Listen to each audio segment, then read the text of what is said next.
welcome a distinguished group of speakers to lead today's discussion. To begin, please welcome Vegas Chamber President and CEO, Mary Beth Sewald, for opening remarks. All right. Thank you so much, Jasmine. Really appreciate you. Good morning, everybody, and thank you all for joining us for, as Jasmine said, this very important conversation on tariffs and the evolving federal landscape that's shaping the future of small business. So at the Vegas Chamber, you all know that we're really proud to provide our members with clear, up-to-date information and also relevant resources as well.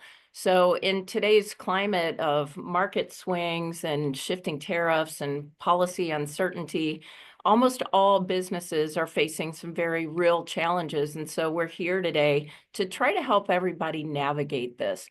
So this special briefing brings together leading voices to help us better understand how tariffs are impacting the economic outlook, some of those dynamics playing out in Washington, D.C., and of course on the world stage. And hopefully we'll learn today more about what's ahead so that we can all be prepared. So we're honored today to welcome some distinguished leaders who bring national expertise and perspective on the issues that matter most to small businesses, not only across the country, but here in Nevada as well. So I'm really pleased to introduce my friend Neil Bradley. He's the Executive Vice President and Chief Policy Officer at the U.S. Chamber of Commerce.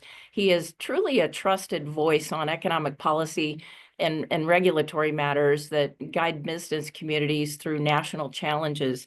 Also, my other friend, Congressman Jon Porter, retired. He's not retired. He's the founder and CEO of the Porter Group. He spent several years shaping federal policies and advocating for pro-business initiatives, truly offering a valuable lens into the current and future legislative environment. So hopefully their insights are going to help us all get more prepared today. Before we begin, I just want to make one quick announcement. Please mark your calendars for June 18th, 2025, for the end of legislative session breakfast.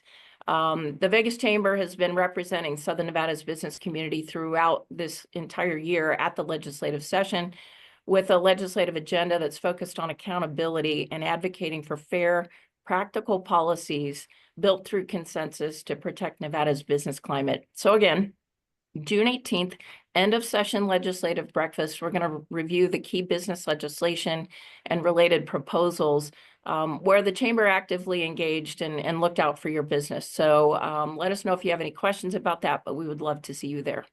All right. And now, without any further ado, it's time to start our discussion today. So I'm going to hand it over to Hugh Anderson. He's going to co-moderate with me today. He's the managing director of Hightower, Las Vegas. He's also the chamber chairman of the Vegas Chamber's Government Affairs Committee. So Hugh, let's go ahead and get started. Many thanks, Mary Beth. It's great to be here. I appreciate it. And thanks for everybody joining in today. Congressman Porter, Neil Bradley, welcome. And thank you for taking time out to help our members navigate this. So let's start with Congressman Porter. And besides your enormous experience in D.C., Congressman, you were also a small business owner once. So I'm sure these uncertainties resonate dramatically with you as well. It's Wednesday, April 16th. Happy day after tax day. It's 8:35. John, where do we stand on tariffs? Well, we decided we wait 5 minutes and I could tell you a different answer. And in fairness, Neil and I got together and decided we're going to interview instead of reverse because no one knows more about what's happening in the world than Hugh, you, and of course the chamber. But I say that with all sincerity and truly an honor to be here and to be a part of this changing environment. So absolutely, Mary Beth, you said it. It's constantly evolving and it's going to continue to evolve. And I'm going to talk more about the politics of this a little bit later because I think that's as important as what's reality.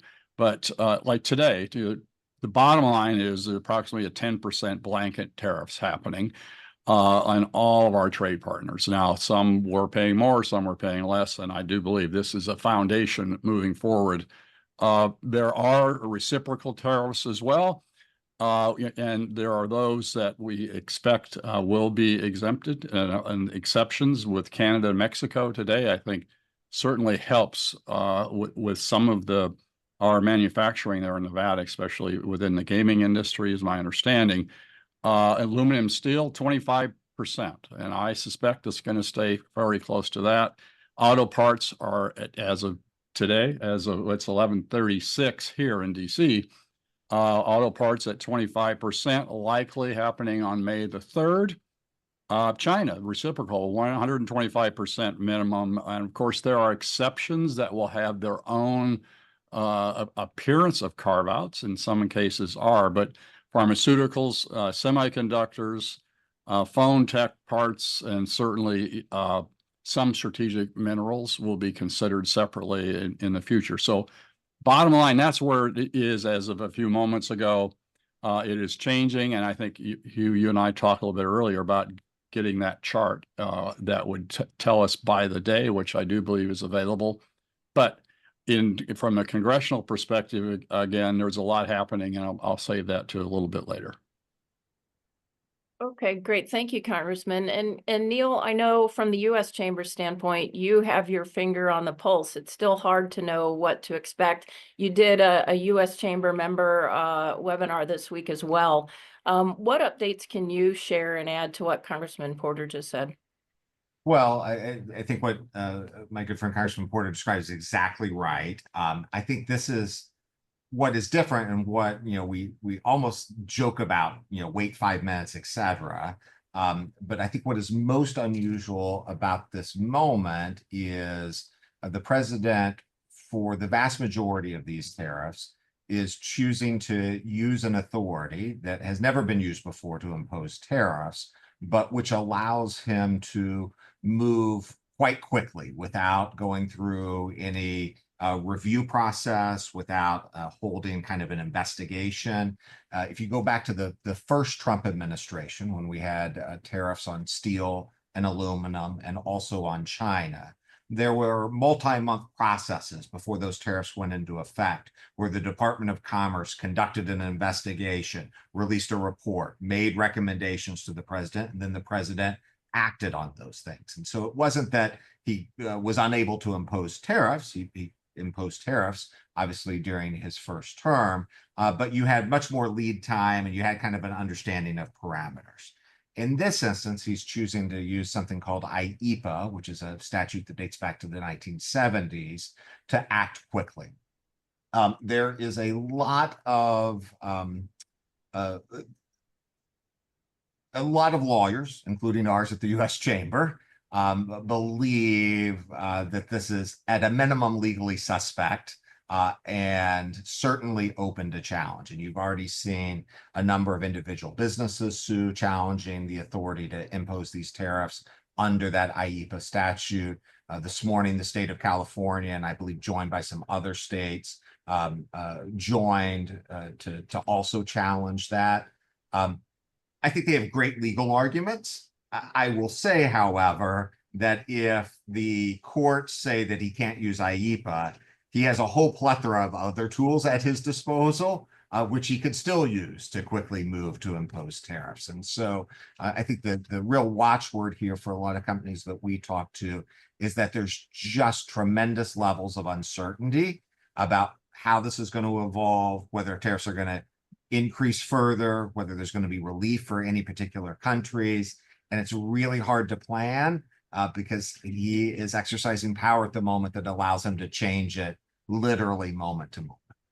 Neil, I'll ask a quick follow-up. A lot of folks were confused about some of the countries, right? Which countries are being looked at here? You'd think that they'd be less of an issue than China, for example, like Penguin Island, There's no residents. Yes. I know there's a logical explanation for that. Can you share your perspective on that? Well, I don't know if it's logical. Right. Okay. Let me clarify.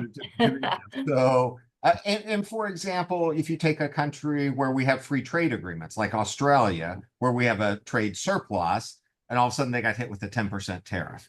Israel, where we have a long-standing, obviously deep relationship with the state of Israel, and a trade agreement, they got hit with 17%, but Iran got hit with 10%. Like, it's really hard to.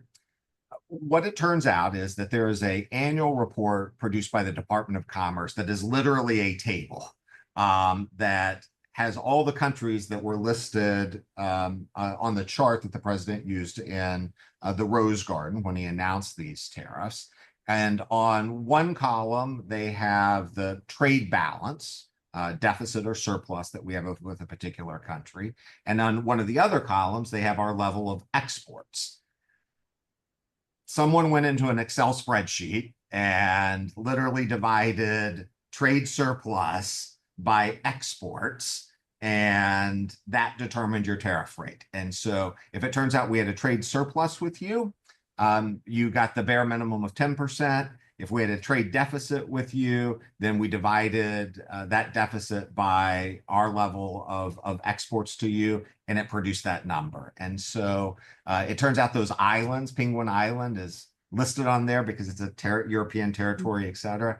And that's literally how we ended up with these tariffs. And Okay. if I may add to that, Mary, I know Hugh has a condo there on the island somewhere, right, Hugh?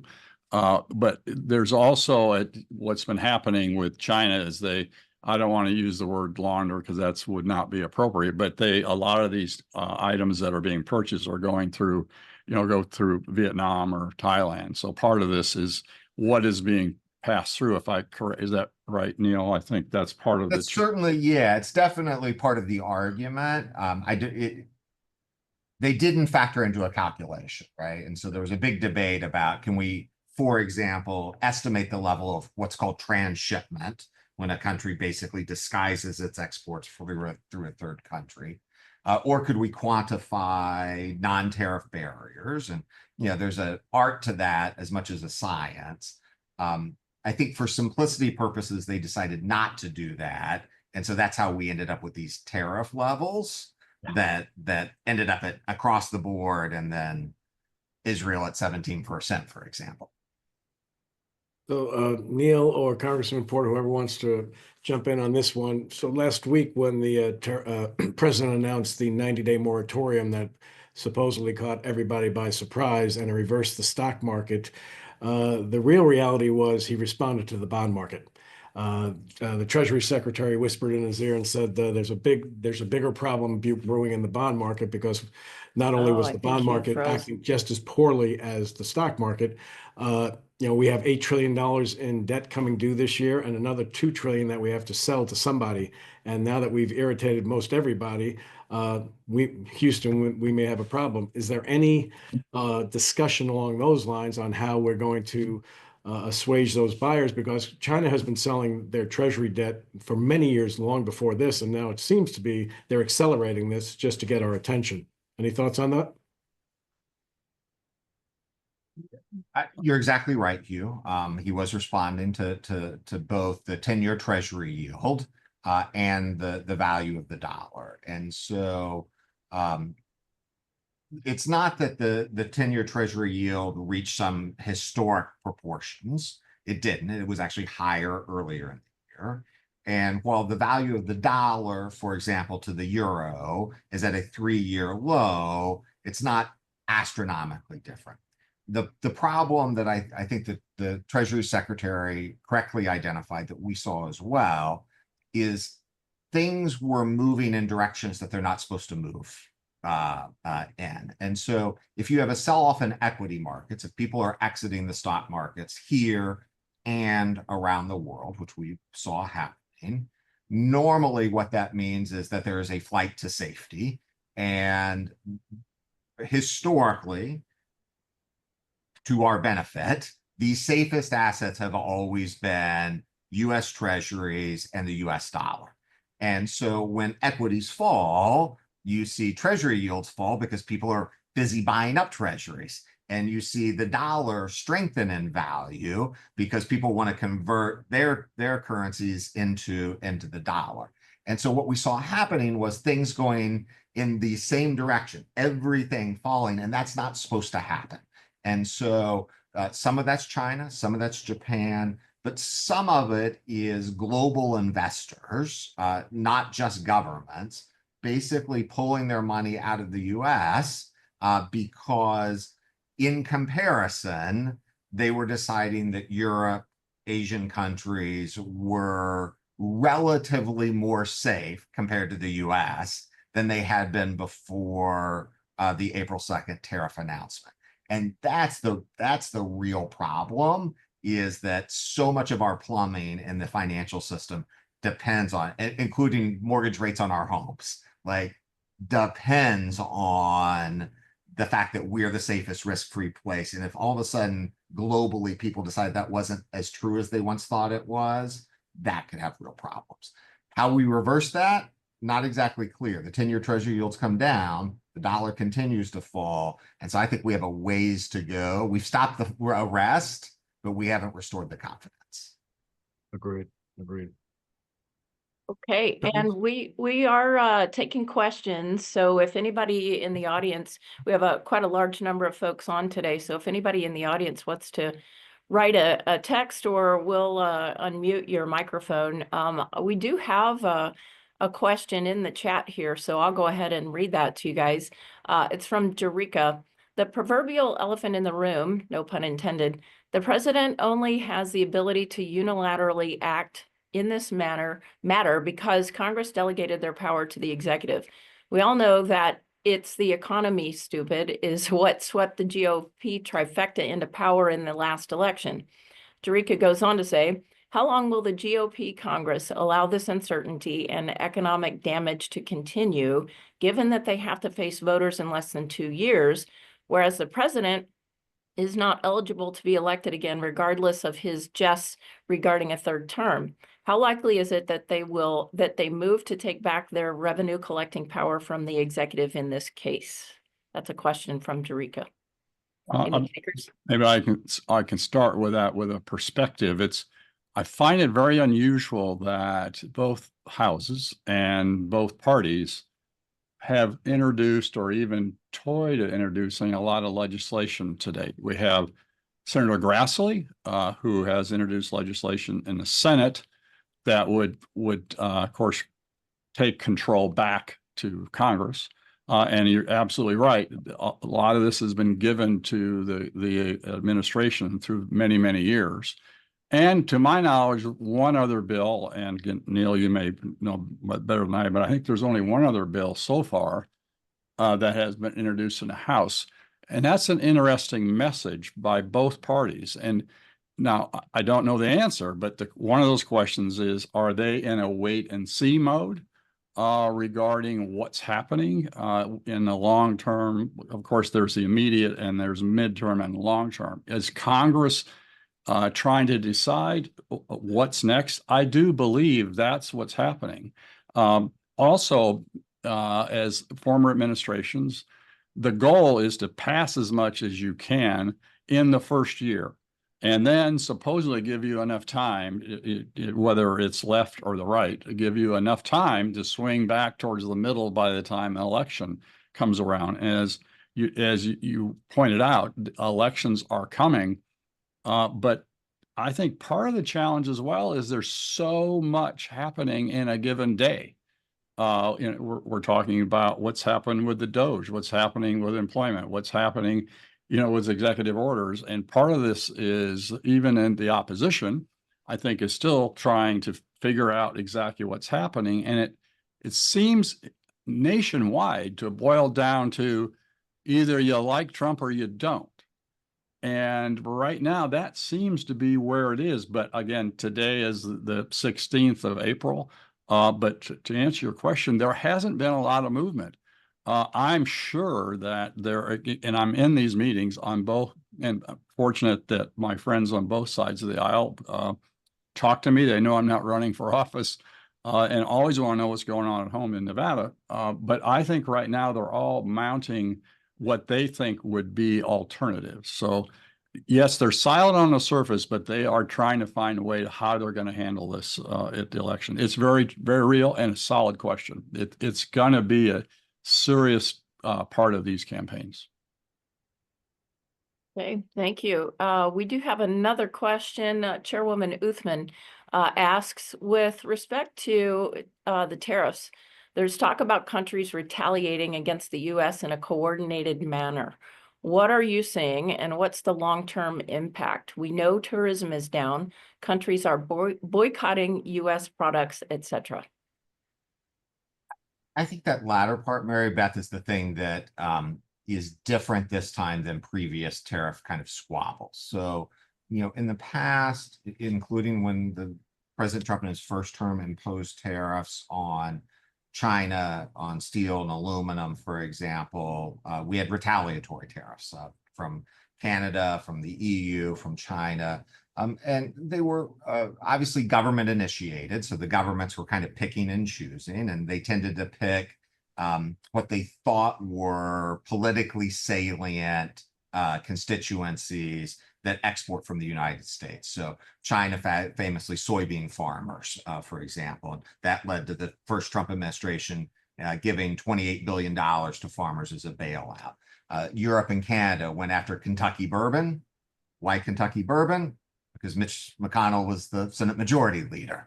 I was in Wisconsin, I remember at the time talking to Kikkoman soy sauce. They make a lot of Kikkoman soy sauce. It happened to be in Paul Ryan's congressional district. They couldn't understand why Kikkoman got tariffed by Canada. And I said, look who your member of Congress is. He's the Speaker of the House. That's why you got tariffed. This time's a little different. There are some retaliatory tariffs. The size of the tariffs are so large that we're imposing that it's hard for countries to adequately compensate kind of for that. And the administration's making clear that they'll respond to retaliatory tariffs with even more tariffs. And that's what we've seen, for example, with China.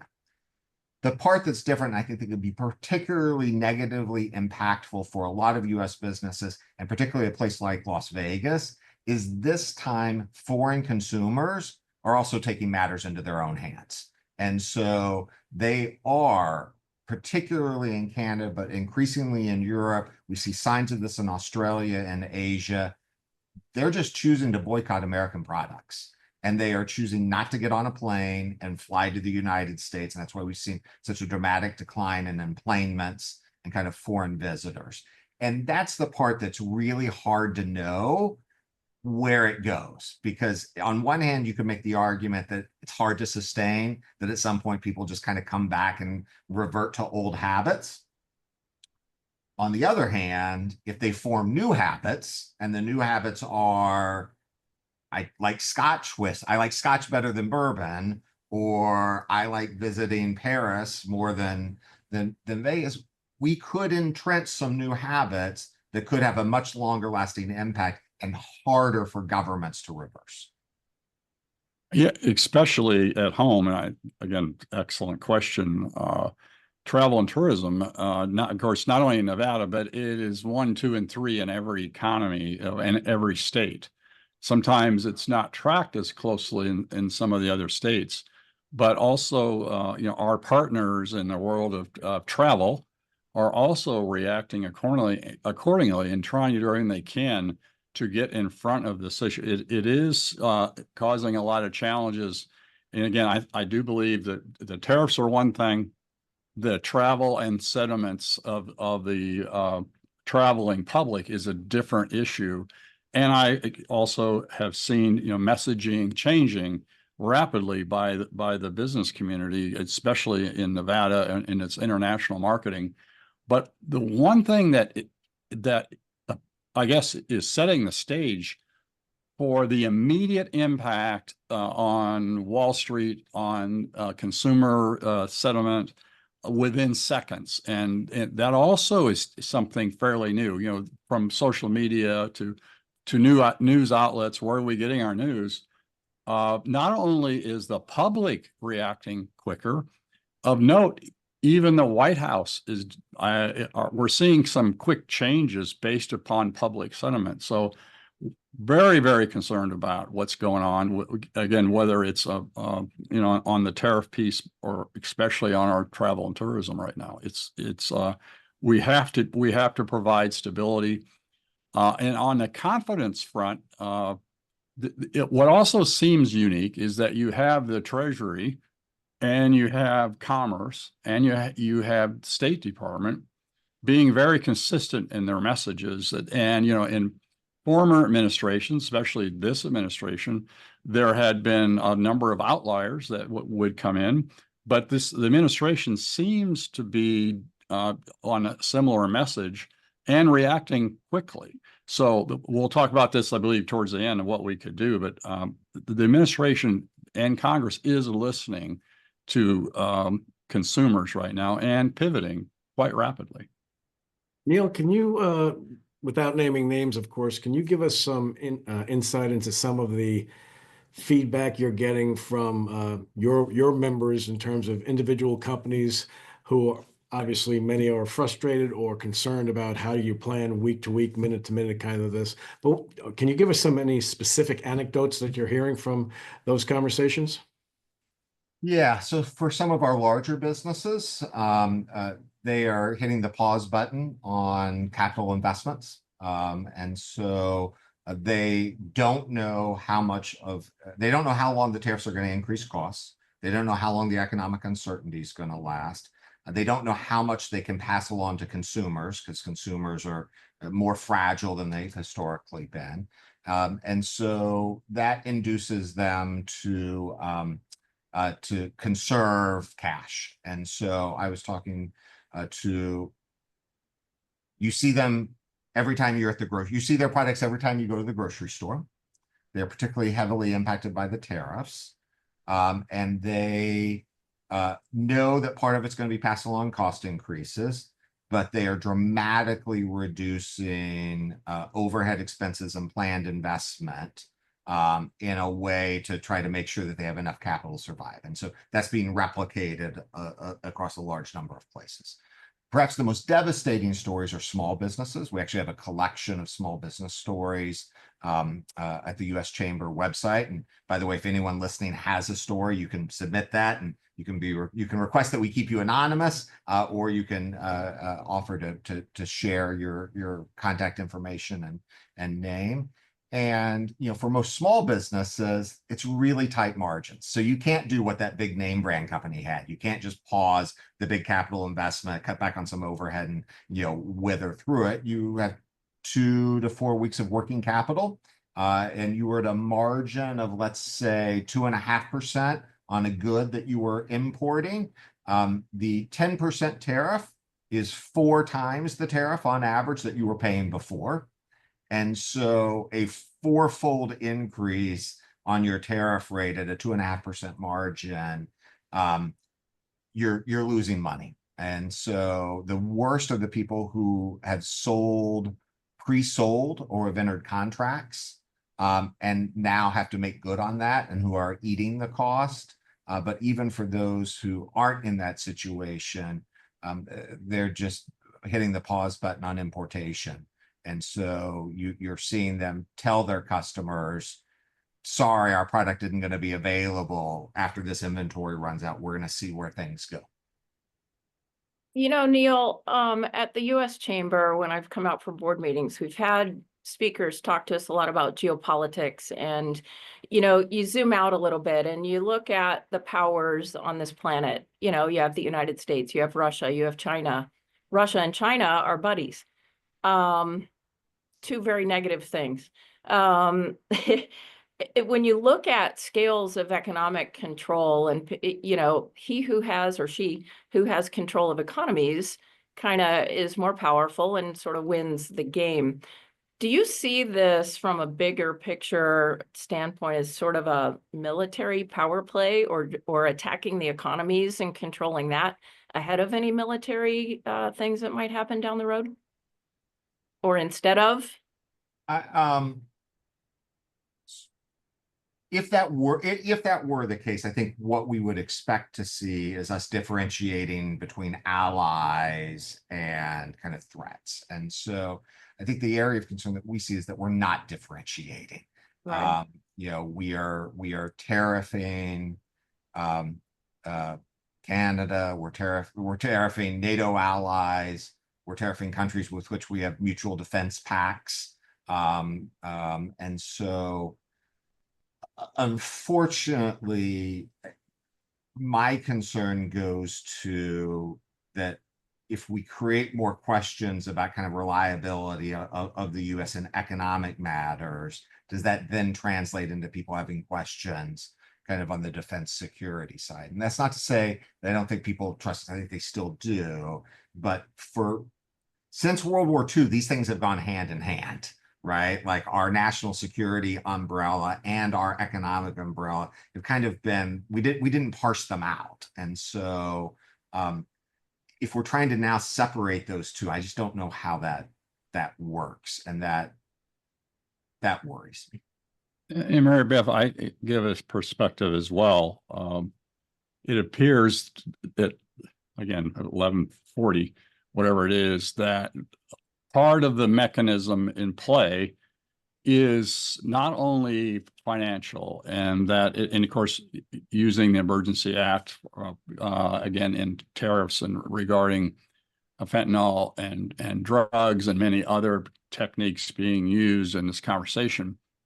But it also does appear, as Neil mentioned, it appears, Neil mentioned, that when you start aligning world power, one of the ways to do it is, of course, militarily.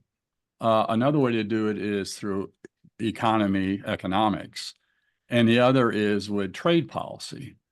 And I would also give a perspective that again, I say appears because I'm not sure, but it appears that, some of this has to do with the alignment of power by this White House, in not necessarily using it for military purposes, but using the economics. Now, we all know that the U.S., we owe a lot of money to countries, especially China, but it does appear, one, that this is being used to bring manufacturing home, two, to provide more control over what's crossing illegal narcotics and other contraband that are coming into the States, but also for a tool to try to align financially instead of just militarily.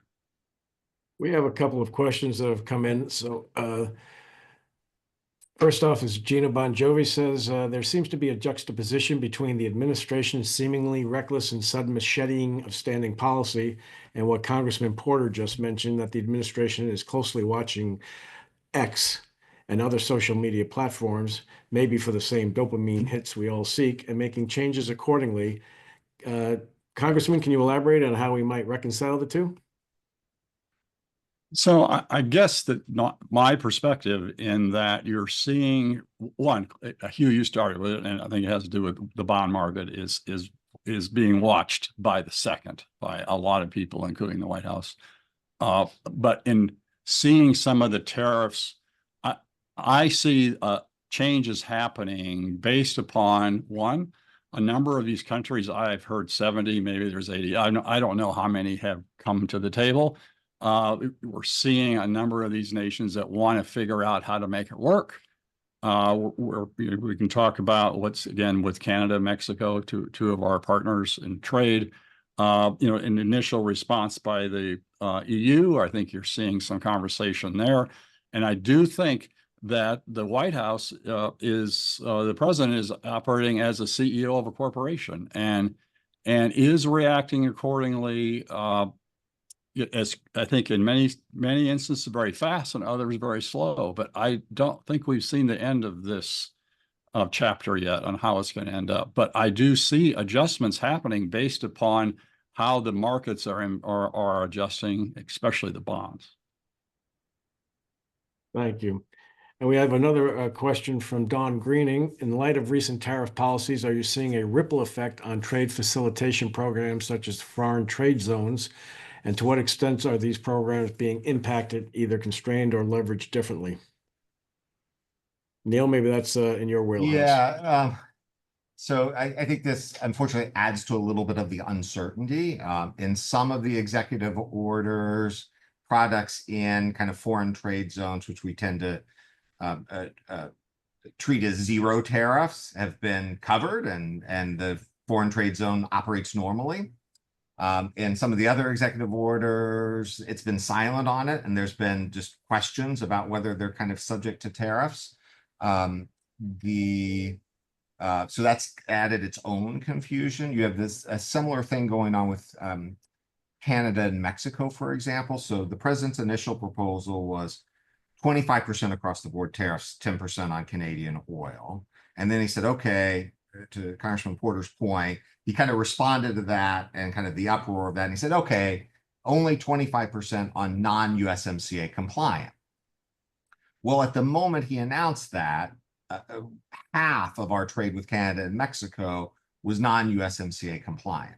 Not because people weren't following the rules, it was because to be USMCA compliant, you have to track rules of origin. So if I built a widget, where did all the components in the widget come from?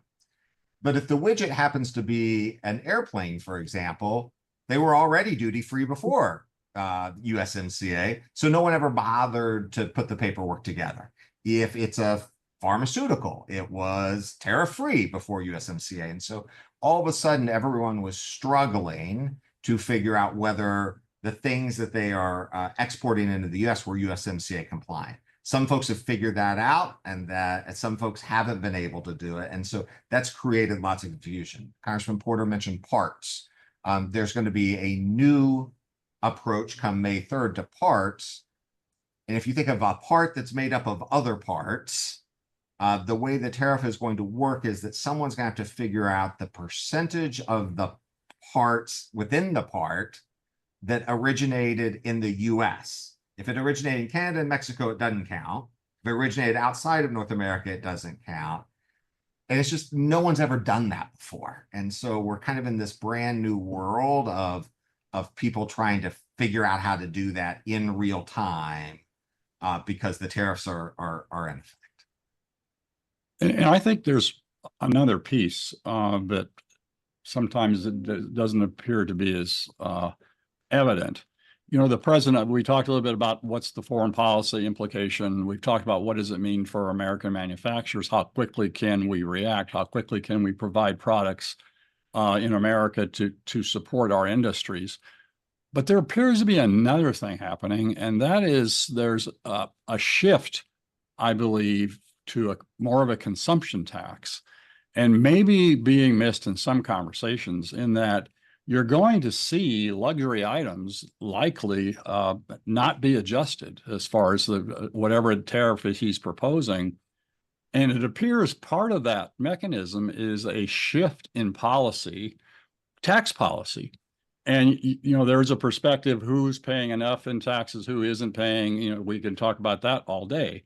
But it appears that he's shifting some of the tax policy to consumption, with a huge impact on the more wealthy Americans. So I think, again, we talk foreign policy, we talk drug trafficking, we talk manufacturing, but I do think part of this is a shift, and it's not going to happen fast. But this appears to be a way to tax more of the wealthy community in the United States as well in this tariff policy. I think Congressman Porter makes an important point about this movement to a consumption tax. Commerce Secretary Lutnick has said now he said it privately for a while, he's now said it publicly on a podcast, that tariffs need to bring in $1 trillion in revenue over the next 10 years. I think what's unclear, at least from my perspective, is exactly where all that's going to come from. If you could really relocate manufacturing into the US, there are lots of problems, labor and permitting and capital and all of that. But let's assume you could kind of make all those kind of go away. If you've substituted US production for something that was imported, obviously now you're collecting zero in tariff revenue from that. And so the question is how does this 10% kind of broad base thing, and where does that fall? So, you know, for example, the administration made I was surprised by their decision to impose the tariff on things that absolutely can't be produced in America. So, for example, we're not growing coffee, we're not growing bananas, we can't produce cocoa, we're not within 10 degrees of the equator, and all of those things ended up with a 10% or higher tariff. And so there's no chance for product substitute. I mean, you can product substitute from coffee to tea, except we import almost all of our tea too. So I guess you can product substitute from bananas to strawberries, but that's only going to work for half the year because the other half we're not going to grow any strawberries. And so I honestly, it may be the case that we're just looking at a fairly broad-based consumption tax on all these things that we'll just never be able to produce ourselves. Neil, you touched on a subject near and dear to the Chamber's heart, and that's workforce. So under the best environments over the last 10, 15 years, we've had millions of unfilled jobs in the United States because of not the lack of bodies, the lack of the skill set to match to the job requirement. So we're going to bring back all these jobs, and how are we going to remedy that problem when we already had a major problem? Is there any discussion going down that rabbit hole a little bit from all these discussions?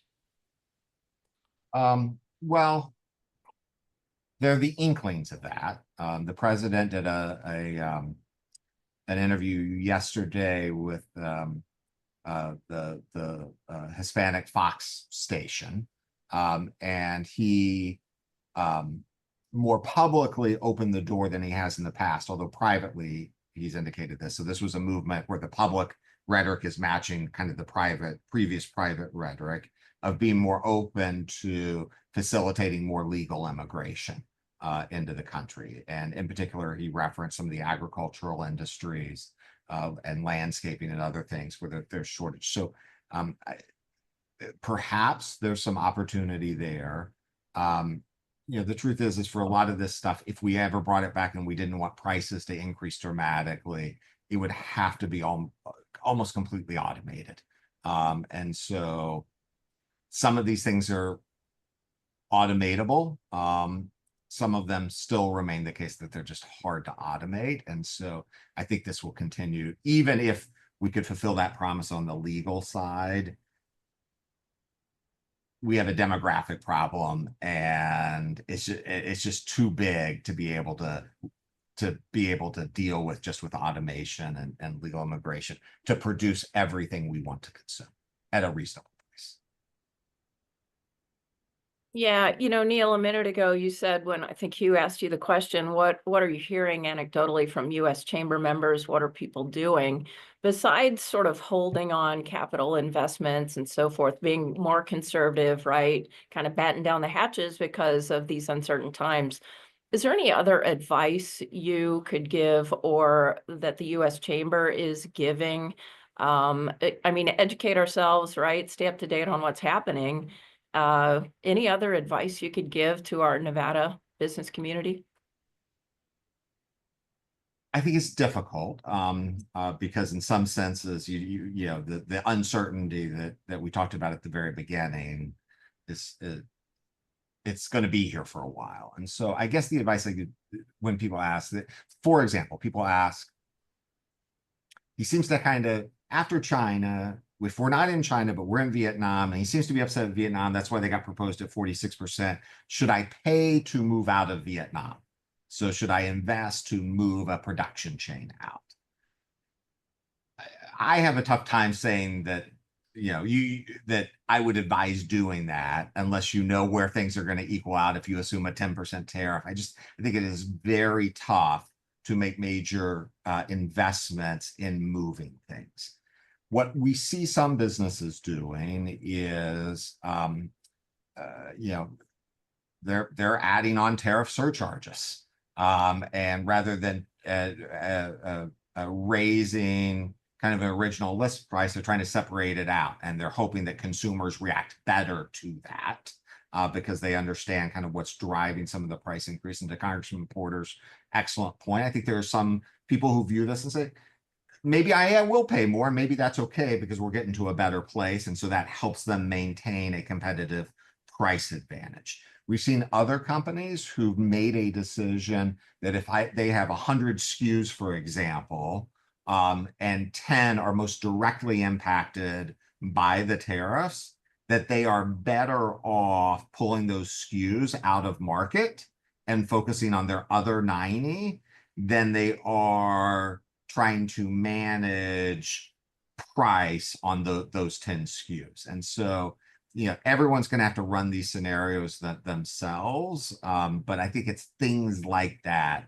people have to take into consideration to figure out what the right way to manage it is. And if I may add to that as well, I talk to businesses across the country, and they're trying to figure out how you rapidly transition.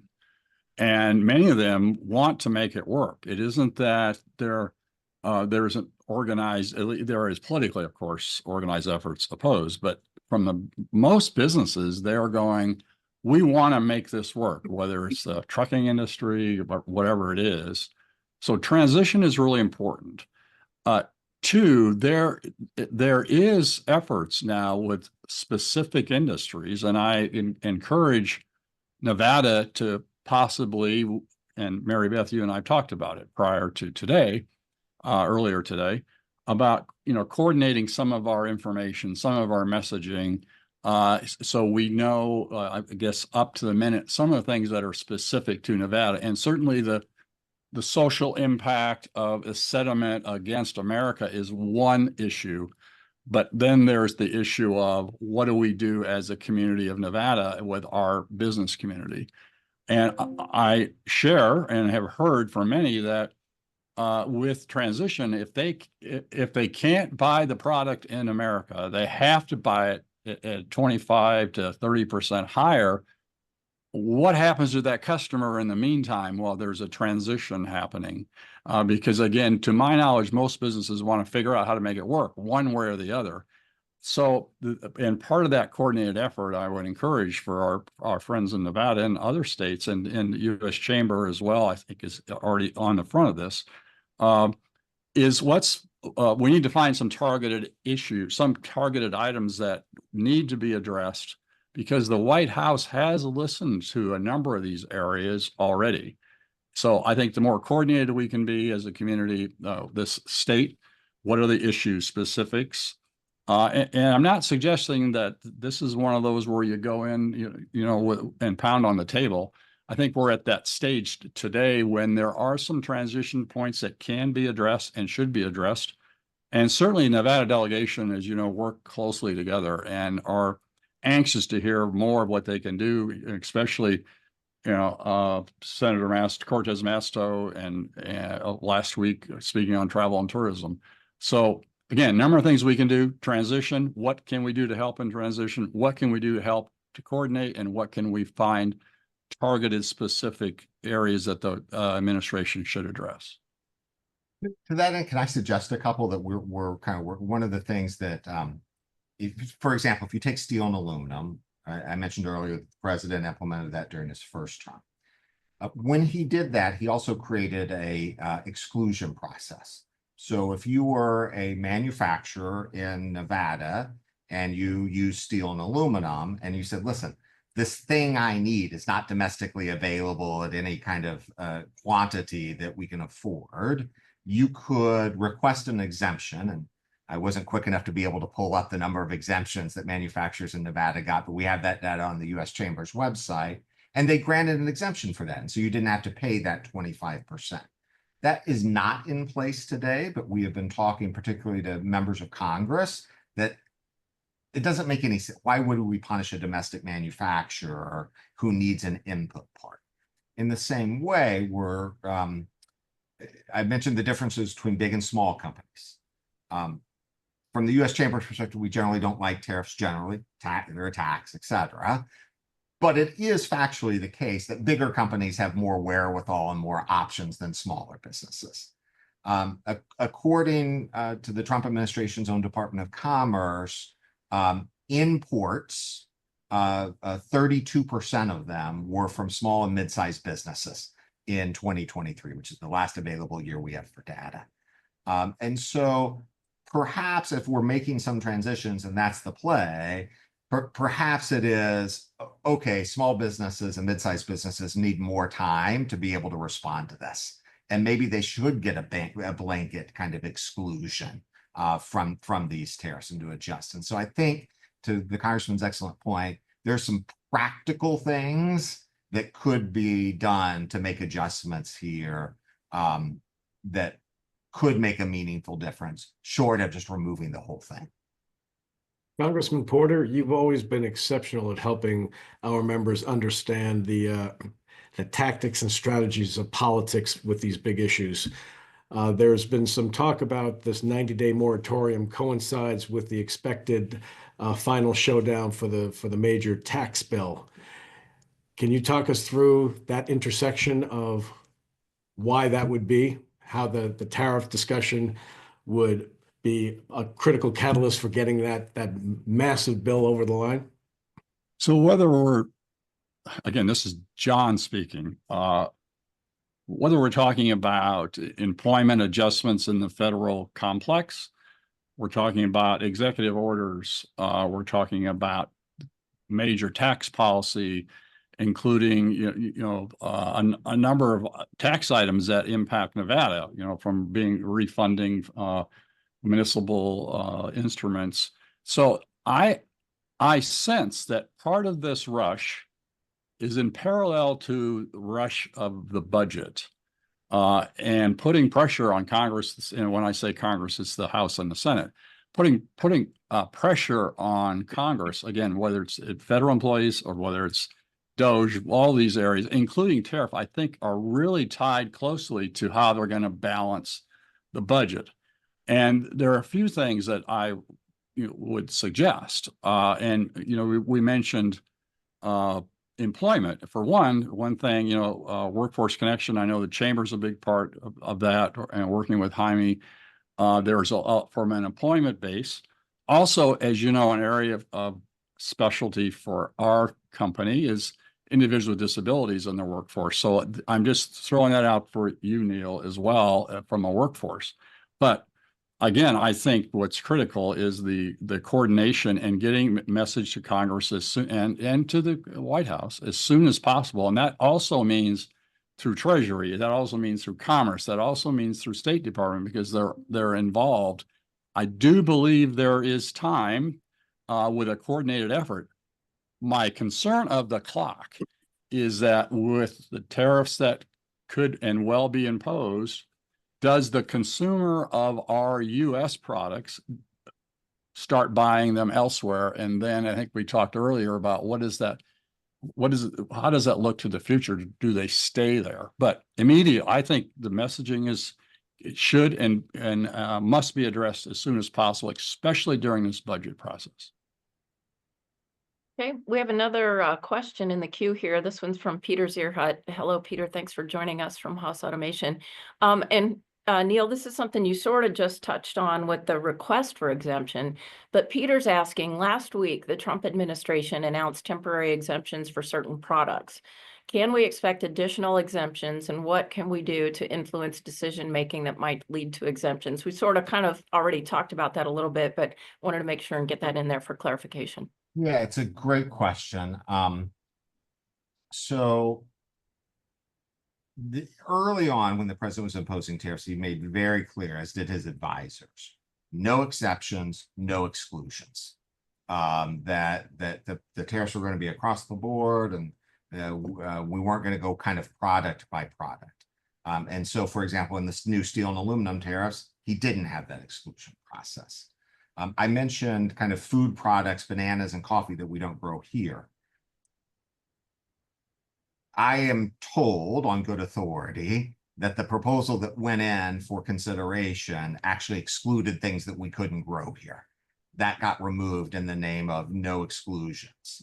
And then we saw Friday night, obviously, this exclusion for phones and finished electronics from China that was announced. And there was a pretty quick walk back over the weekend, not to the exclusion, but to say it will be short and temporary. And in fact, they rushed an announcement on Monday that they were going to use this other tariff authority to impose tariffs on semiconductors and finished electronics. So at the moment, that's the only example we have of where someone's kind of successfully gotten an exclusion, and they've been working to kind of close that exclusion through other means. That's not to say that we're not holding out hope and we're pushing for that, because we are absolutely doing that, and we're encouraging companies to do that, because I think in the process of doing it, some of the stories are super helpful in convincing them that this broad-based approach with really high tariffs isn't going to work.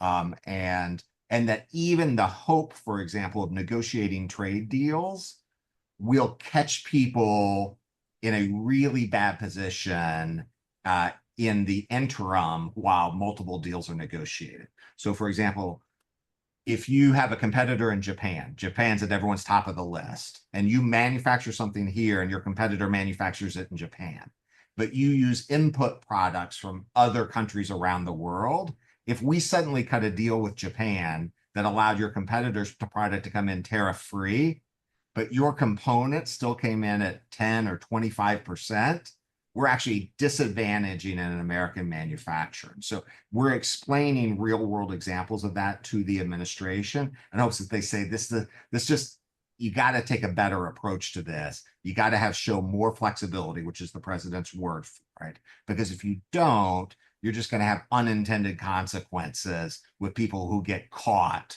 on the wrong side of a timing issue. And if I may as well, and Peter, appreciate your question. And we believe, and having communications with the administration ongoing, that when it comes to specific mission-ready areas of the Department of Defense, they are open for serious conversation. Now, there are tiers of that, and I think one of the challenges for industry is where do you fall into that tier, or what part of that product are you that Neil's talking about? But we sense that DoD, when it comes to mission ready, there are certain things, I'm sorry, we just cannot provide without it being, without international products. The other area is also in healthcare. There is critical delivery of health, not only, of course, through the Department of Defense, but through our communities. But they have been receptive to these conversations. And as Peter, we're providing more specific information, but there, as Neil has said, it's different this round, the Trump 2.5 or whatever it is today. But I sense, especially with cooperation between these departments and these agencies, again, mission-ready products are critical to the homeland security and to international defense. Healthcare is critical to our community. So we have had conversations, at least at this stage, and they are looking for more specifics. Hence, bringing together more specifics as soon as possible so we can be at the table. Mary Beth, do we have time for one more question? We do have one in the queue. Oh, sure. Go right ahead. All right. Jarika says, if the whole impetus of the administration was to drain the swamp, how does creating a massively complex system of tariffs with multiple exclusions and new regulatory requirements to track parts conception actually track with that philosophy? It sounds like the lobbyists and the regulators are the only winners here. Apologies to lobbyists. No offense taken.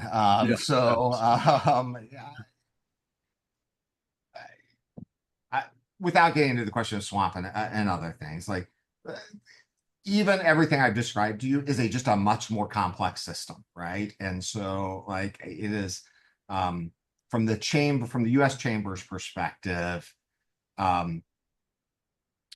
we ascribe to the issue that we have a problem with China. We would like to focus on China. And we would like to have better trade relationships with everyone else in the world. And we wish we weren't doing these tariffs. And we wish that if we weren't doing these tariffs, we wouldn't have to talk about exemptions. And so because Congress has given this authority to the president, he is using it. And so we are finding ourselves in a situation in which we are both trying to advise of the adverse consequences and help navigate it as best as possible for as many businesses and industries as possible. But I'm not prepared to say that this is the way we wish we were running the ship. Also, I really think that these serious issues we're facing, and the clock is ticking. They are that serious, impacting our community and our businesses. It strengthens the role of a U.S. Chamber or the Vegas Chamber or other organizations, because as I guess tried to allude to, the importance of consistency, the importance of the trust factor that it already exists between the U.S. Chamber and, of course, Vegas Chamber and policymakers. But it does strengthen and bring home the need for coordinated efforts. And I'm not sure who asked the question because I didn't see it, but it really is important that we support the Vegas Chamber and U.S. Chamber because they are at the table. The Vegas Chamber has built a reputation here nationally. The Vegas Chamber has a national footprint. I would say one of the best of the chambers around the country, and of course working with U.S. Chamber. But everybody's a lobbyist, and it's just a matter of what the topic and what it is and what it is at the time. But as you know, our role is to carry the message, and we believe the Vegas Chamber is on the front of this. And I believe these issues strengthen the purpose and the need for a strong chamber, which we have in the Vegas Chamber. Well, gentlemen, And Congressman ditto. and Mr. Bradley, we can't thank you enough for your time and insights and your continued dedication to supporting Nevada's business community and our members. Your expertise has been invaluable in helping us understand the shifting legislative landscape and what it means for employers and entrepreneurs. To all our attendees, thank you for joining us today. We look forward to seeing you at our upcoming advocacy events and continuing to work together to drive positive change for Nevada businesses. And we suspect we'll be having more webinars on this particular topic in the coming months. Yeah, on that note, Hugh, thank you very much. We will be this situation report called Navigating the Now. We're going to do these about every 2 weeks. It may or may not be tariffs, but it will definitely be information that you need to know about. And on that note, please let us know what questions you have or what topics you need information on. So Hugh, thank you again, Congressman Porter, Neil Bradley at the U.S. Chamber. Thanks for all you guys do. We really appreciate you. And thanks to everybody for joining us today. Thank you, Hugh. Thank you, Mary Beth. Thank you. It's an honor to be a part of the team. Thank you for attending today's Vegas Chamber webinar series. Stay engaged, stay informed, and we'll see you on the next Vegas Chamber Situation Report.